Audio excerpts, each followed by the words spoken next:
Dollar, dollar, dollar. Dirt and money, no soul. Had to go and get it, ain't no time to kick it. Got a stack of flip for my foes. Dollar, dollar, dollar, dollar. Please tell me you can hear me. Don't turn your back and don't neglect me. Just let me know if you need me. Dollar, dollar, dollar, dollar. Let me watch out for my partners. Keep my money long, get my team strong. Let me run away from my problems. Yo, what's good, original crew, man? We're back today, man. We got a Mr. Ballin' for your tail. Yeah. Today, we got this evil trail makes good people betray everything, even their God. What? To put it like that, I don't know what you mean. What is going on? What's happening? The world crazy. What trail are we talking about? Maybe I need to see you down this trail. Please hush. Hey man, with that being said, before we get into it, make sure you check out the links in the description box. Down below. You already know where to go if you want the first part. You got to do it. Check out down below. Also, if you enjoyed today's visuals, like it and with a thumbs up. If it's here in America, man, 10,000 likes, we'll go check out the trail. Boy, you gonna be right by yourself. Why?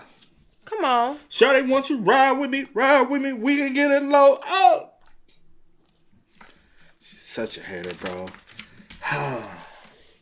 Let's go. Let's check it out. Let's see what's about. You ready?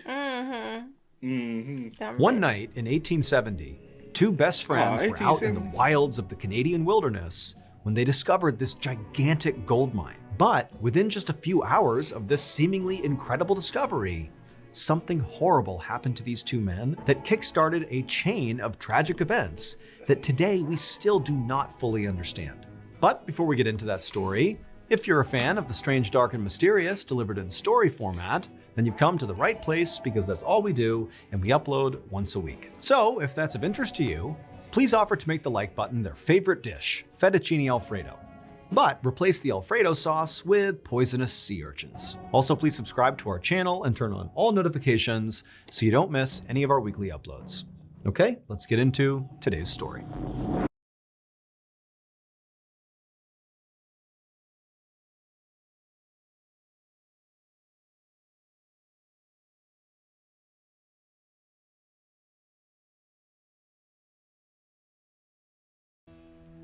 On a spring morning in 1870, a gold prospector named Frank Lemon rode his horse along the shore of the North Saskatchewan River, which is a river that runs through Alberta and Saskatchewan in Canada. Frank was at the back of a line of about a dozen men who had all been hired by a rich investor named Lafayette French.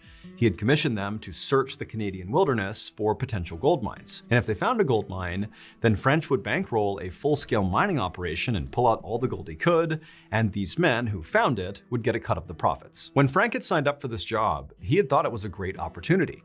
In fact, he thought it was such a big opportunity that he had convinced his best friend, whose nickname was Blackjack, to come along as well. But now, after weeks of searching the wilderness for these mines and not finding any, all Frank really wanted to do now was just go home. And so as this group of men continued their ride along the shore, Frank sort of zoned out and just kind of stared off into the forest all around him. And then at some point, as he was doing this, as he was looking off to his right, he noticed amongst the thick trees, there was this little trail, this dirt trail that kind of wound off into the distance. And for some reason, Frank was just immediately drawn to it. And so he pulled on his horse's reins and came to a stop and just stared at this strange trail. Frank thought about how for all this time they've been out here searching for gold, they'd basically only looked in this river and found nothing. And so he thought to himself, maybe the gold is not in the river, but it's maybe out there in the woods. And maybe this trail that he was looking at might lead them to gold. And so Frank turned back around to tell the rest of the group about his big idea, to try to go down this trail here. But when he looked, he saw all the men in the group, except for his best friend Blackjack, had continued on without him. They basically hadn't even stopped when Frank had stopped. However, Frank really didn't care that the group had left him because he was totally over this trip and frankly didn't want to be with this group anyways. And so he just looked over at Blackjack and just kind of gestured towards this trail as if to say, "You want to go this way?" And Blackjack, who was also totally over this trip, just smiled and nodded like, "Yeah, let's go." And so the two men turned their horses and began heading down this thin dirt trail off into the woods. For several hours, Frank and Blackjack continued on this trail deeper and deeper into the forest. You get a picture of very thick trees all around, and it's just this little winding dirt trail on the ground. They had no idea where this trail was going, but there was just something so powerful about this trail. It was like calling them to go. But as they rode along, Frank kept getting this bad feeling. Like he kept hearing what sounded like voices and footsteps right behind them on the trail. But every time he turned, all he saw was Blackjack. There was nobody around them at all. They were deep in the forest. And after a while, Frank kept hearing these noises, and he asked Blackjack, like, hey, are you hearing that stuff too? And Blackjack said, yeah, I am. But he too would turn around and see nothing. They were all alone. And so eventually, the men convinced themselves that, what those sounds must be is the sound of their party, who's discovered they have, left the group and maybe they're out there looking for them. But Frank and Blackjack really had no intention of rejoining the group. They kind of didn't like the group. And so they said, you know what, let's just keep on going. Eventually, the path these two friends were on led them to a stream. And so they stopped, they got off their horses, they knelt down and they scooped their canteens into the water to get a drink. And as Frank did that, he looked into the crystal clear water and he saw nuggets of gold just sitting there in the stream. Frank couldn't believe it. I mean, he's out here looking for gold, but he was not expecting to find it right here in the middle of nowhere, despite, his instinct that maybe the gold was out here. And so he just froze and he's staring at this. He can't believe it. He grabs Blackjack, who hadn't seen it yet, and pulls him over. Blackjack looks, and the two men, they're like, oh my goodness, we've done it. But Frank said, look, before we celebrate, let's see what we're dealing with here. Let's go upstream here and try to find the source of this gold. And so the two men, they got up, they're super excited. They start walking along the side of the stream, looking in the water. And as they're moving upstream, they're seeing all this gold in the water. And it's getting more and more. And eventually they reach this rock ledge. The water was pouring over down into the stream. And literally in the ledge are these massive veins of gold. They had found a gigantic gold mine that clearly nobody else had tapped before. I mean, this could be worth not just millions of dollars, but billions of dollars. And so at this point, the two friends began to celebrate. They were ecstatic. I mean, this is unbelievable. They're jumping around, they're hugging each other. And then at some point, they just kind of stopped and went silent because they realized they now had a big dilemma. So the whole reason Frank and Blackjack were out here in the Canadian wilderness was to look for gold, but they were looking for gold on behalf of the rich investor, Lafayette French, which meant they were contractually obligated to tell French if they found gold. And so here they are, they found this massive gold mine, and that's what they're supposed to do, again, based on their contract. But if they did that, French would get rich beyond his wildest dreams from this mine, and yeah, he'd cut them a check, a piece of the profits, but it would be like nothing compared to what French would get from this gold mine. Or, and this is where the dilemma comes in, Frank and Blackjack could hide the fact that they had found this mine, and then they alone could come out here anytime they wanted, take the gold, and become rich themselves. Now, granted, they would have to be kind of subtle about it, because if they started showing up with barrelfuls of gold, Lafayette French is going to find out about it, and they're going to be in trouble. But, there was a way to do it where this mine could effectively be theirs and they could get rich. But obviously, there was a lot of risk involved in that second choice. And so Frank and Blackjack decided that, this is way too big of a decision for us to make just on the fly right now. So let's just stay here in the area. Let's camp out for the night and just sleep on this and come to a decision tomorrow. So the two men left the stream and headed over to this clearing that was right nearby and decided that's where they would pitch their camp for the night. Blackjack left to go gather firewood, and Frank began to pitch their tent. And as Frank did that, as he began setting up their tent, he began hearing whispers, kind of like the voices he was hearing as they were walking in on that trail, and they kept thinking it was maybe the group that was looking for them. He began hearing those voices again. It was kind of all around him in the trees. But every time he looked, there was no one there. Now, Frank convinced himself that maybe these whispers were actually Blackjack, because he had gone off to get firewood, and maybe it was him. But at one point, when Frank heard these whispers, he looked in the direction of the whispers. There was no one there. And he realized Blackjack was at the same time on the opposite side of the clearing. It could not have been him. And so Frank couldn't help but feel really unsettled. It was like there was somebody or something here watching them or listening to them, but he just couldn't tell who or what it was. But Frank just told himself to shake it off, don't worry about that. Instead, just focus on getting the camp set up.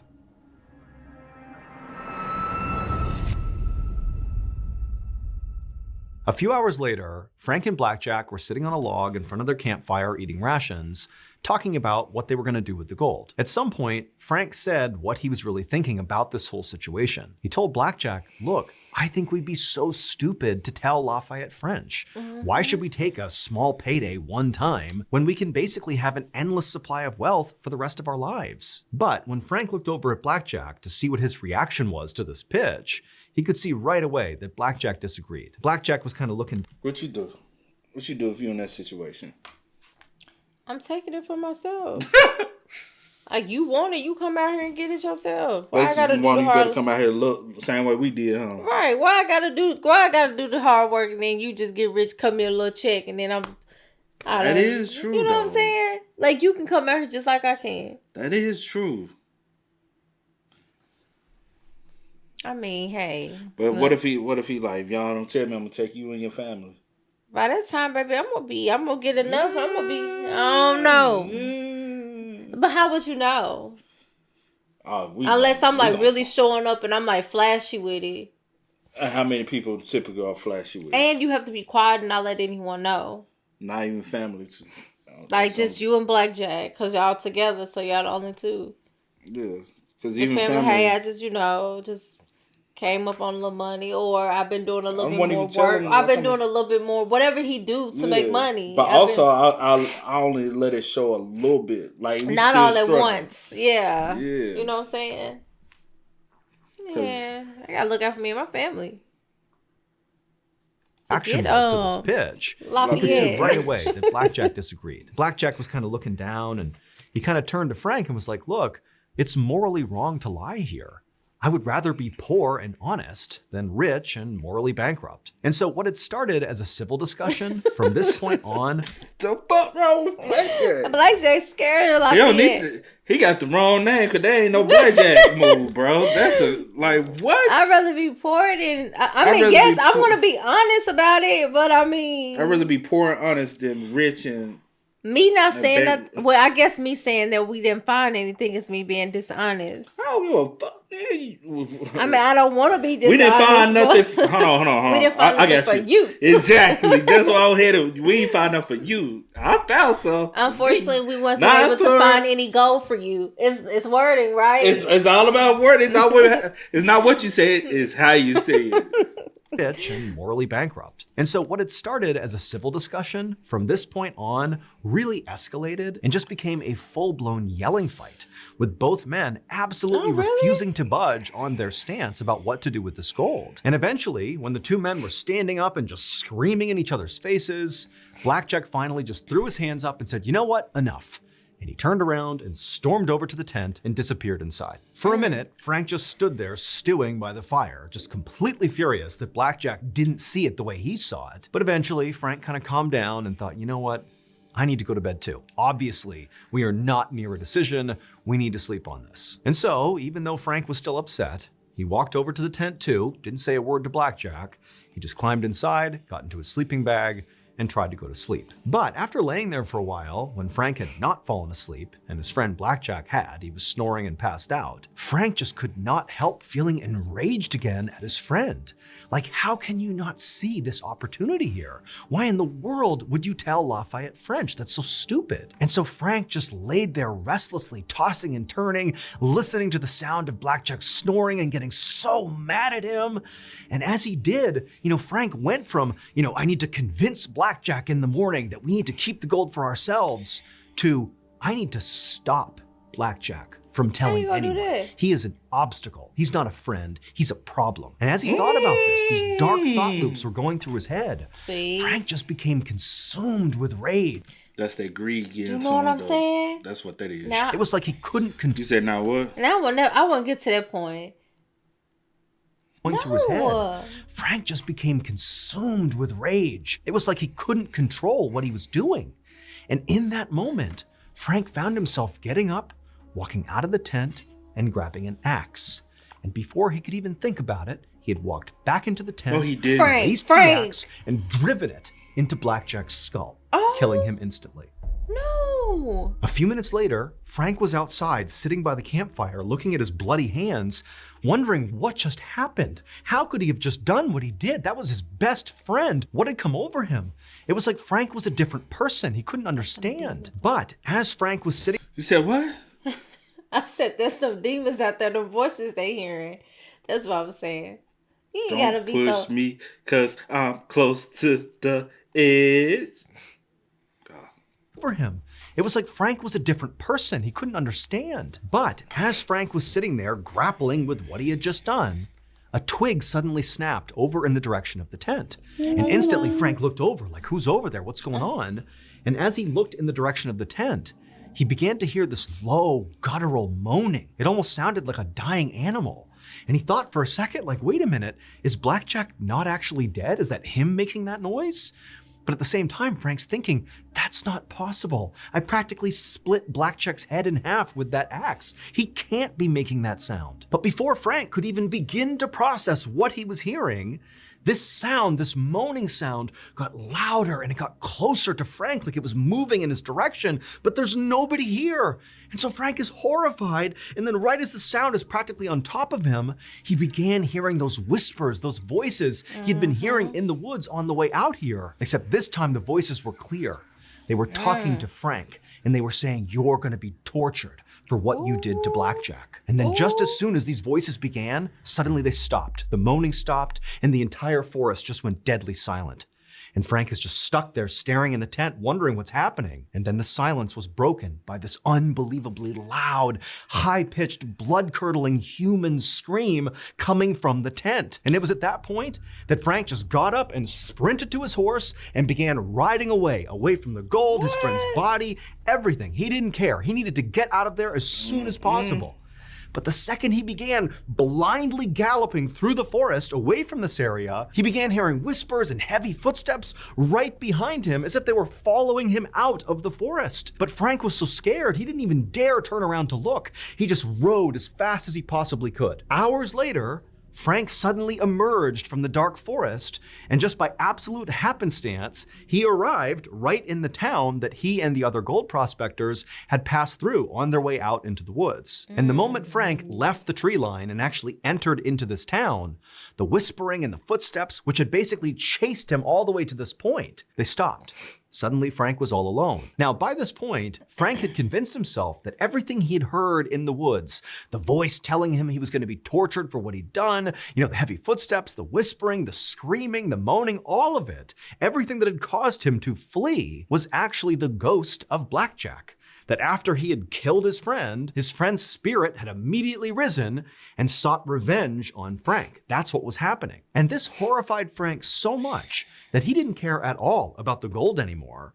He just wanted to get out of the spiritual danger he thought he was in. And so as he rode into this village, all he looked for was a church. And when he found the church, he went to the front steps and he sat there waiting for the priest. At dawn, the priest finally arrived at the church and found Frank sitting there looking horrible. And Frank instantly stood up, rushed over to the priest, and began begging him to save him from Blackjack's ghost. Now, at first, as the priest listened to Frank tell his story about this ghost, he just thought that Frank was crazy. But once he got Frank to slow down and sort of go over the details step by step, the priest realized that perhaps there was some truth to this story. It sounded like it was probably true that Frank really did find a gold mine with his friend named Blackjack, and at some point, the discovery of this gold mine prompted Frank to murder Blackjack. But despite the fact that this man, Frank, had just openly confessed to a murder, the priest could only focus on the gold that apparently Frank had found out in the forest. It was like this intense feeling had come over the priest, this darkness that just made him suddenly so greedy. He had never felt this way before in his life, but it was like he was laser focused on finding a way to claim that wealth that was just out there right now. And so against all his better judgment, the priest turns to Frank and says, you know what? We'll help you. But for right now, you need to get out of town. Get out of here. Don't come back. We'll go out. We'll find Blackjack. We'll give him a proper burial, and that will protect you from his ghost. And so Frank was so thankful to the priest, and he took off. not realizing that the priest did not care at all about Frank at this point. All the priest cared about was getting Frank out of the picture so that that gold mine out in the woods could be his. The next day, the priest asked his friend, an outdoorsman named John McDougall, to head off into the wilderness to try to find Frank and Blackjack's campsite. And so that's what John did, and after a few hours of looking, he found the campsite. And sure enough, he found Blackjack's dead body still inside of the tent with the axe lodged in his head. And right away, John, the ever-loyal friend to the priest, began doing what the priest told him to do, which was to bury Blackjack to cover up the murder. Because the priest and John were planning to claim this gold mine for themselves, and they couldn't have this murder getting out to the public, because then officials would come out and investigate the scene, and then they would find the gold mine. They couldn't have that. And so John began digging a grave for Blackjack, and as he did, he began hearing whispers all around him in the trees. Remember, he's all alone out there. And so he began looking around, trying to figure out who's out here. Did somebody follow him? But there was no one. John did his best to keep trying to dig as quickly as he could, but these whispers, these awful voices, they just kept getting louder and louder and more pronounced and closer to him, eventually to the point where John was spooked. I mean, John was this avid outdoorsman who routinely spent time by himself out in the wild, but here he was feeling very unsettled by these voices. But despite his fear, John did what he was told and dug the grave as fast as he could, grabbed Blackjack's body, threw him inside, he covered him up, and he put a couple of big stones on top of the gravesite to kind of make a makeshift tombstone. And then afterwards, again, despite feeling totally unsettled out here, John did the next part of the plan, which was to go look for gold, go to the stream, find the gold these guys were talking about. But as John is down by the water looking for gold, he began hearing more and more of those voices all around him. He kept spinning around, but nobody was there. And then finally, this awful high-pitched laughter cut through the trees. He whipped around. There was nobody there, but it was so terrifying that John just abandoned the search for gold and just hopped back on his horse and fled out of there. But within a couple of days, John and the priest had convinced themselves that those weird noises and that laughter that John had heard out there was just some bird, that it was all in John's head. He was spooked for no reason, when in reality, it was just that incredible pull of that gold being out there waiting to be claimed. It was like John and the priest, they couldn't not go looking for it. And so John decided to go back out into the woods. Except this time, he did not go alone. He brought a group of men with him. And so this group, led by John, retraced Frank and Blackjack's steps down that skinny trail all the way to their campsite. And when they got there, John just froze. Could not believe what he was seeing. The rocks that were sitting on the grave where John had just buried Blackjack were gone. These huge rocks just missing. And also, the tent, the bloodied tent where Blackjack had been murdered, had also been cleared. There was no trace of it anywhere. It was like the campsite had never existed. And this made no sense to John, because he knows this is a totally isolated part of the wilderness. Like, nobody comes through here. Who in their right mind would just happen to pass by and randomly grab all these rocks and the tent covered in blood and take it out of here? It made no sense. Like, who could have done this? Now, until this point, John really had convinced himself that everything he'd experienced the time before was in his head. It was just a bird, or, it was just normal forest sounds. And he also, like the priest, had convinced himself that Frank's original story about Blackjack's ghost chasing him out of the forest was just the ramblings of a crazy, guilty man. A murderer's guilty conscience had created that story. But now, as John was surveying the scene in front of him, he couldn't help but think, maybe this place is haunted. And so once again, John just turned and fled. He and the men, they got out of there as fast as they could. And when John got back to town, instead of going to the priest, he just went right to the bar and just started drinking. And he kept on drinking until he died of alcohol poisoning just a couple of days later. And John's death started a chain of unexplained catastrophes, all connected to this gold. First, the priest, after discovering what happened to John, didn't really spend any time grieving the loss of his friend.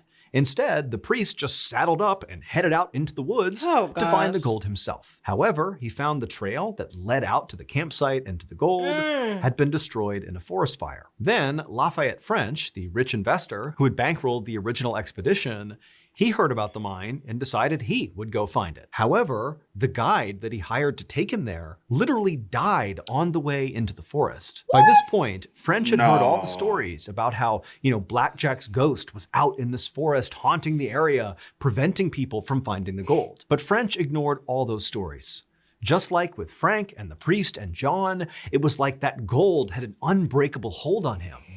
And so for 30 years, French kept going out into that forest, searching for that gold mine, and eventually he found it. Or at least that's what he said in the last letter he wrote back home. But we'll never actually know for sure, because after sending that letter on that same day, Lafayette's cabin burned down and he died without telling anybody the location of the mine. And so with French's death, that sort of solidified the rumors that the haunting was real. And people began to believe that there was only one thing that could explain this almost magnetic pull the gold had on so many people, and also all the terrible fates that befell everybody who tried to go look for it. And that was that the gold mine was cursed. And today, people still believe that Blackjack's ghost is out there in the forest preventing people from finding the gold. But whatever the truth is, whether the curse is real or not, to this day, no one has ever been able to successfully find the gold again and live to tell about it.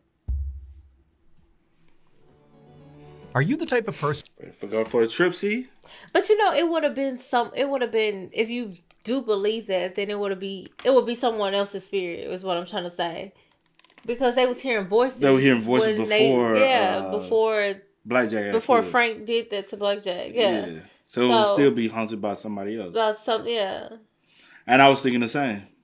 I'm like, if we going with that, then cool, go with it. But it would be something else way before that's causing, people to act the way they're acting, or to be scared and not even be able to retrieve the gold, because y'all just trying to get out of there as soon as possible. But yeah, that's crazy. Beyond crazy, man. Hey, man, y'all spam us up in the comments. Y'all let us know y'all thoughts for us about it in the comment section down below. But until next time, y'all know how it go, man. I do go by the name DJ New Kid. This is Cee Reacts. We are. Kiddandceemgmt. We are. Time to kick it, got a stack of flip for my foes. Dollar, dollar, dollar, dollar. Please tell me you can hear me. Don't turn your back and don't neglect me. Just let me know if you need me. Dollar, dollar, dollar.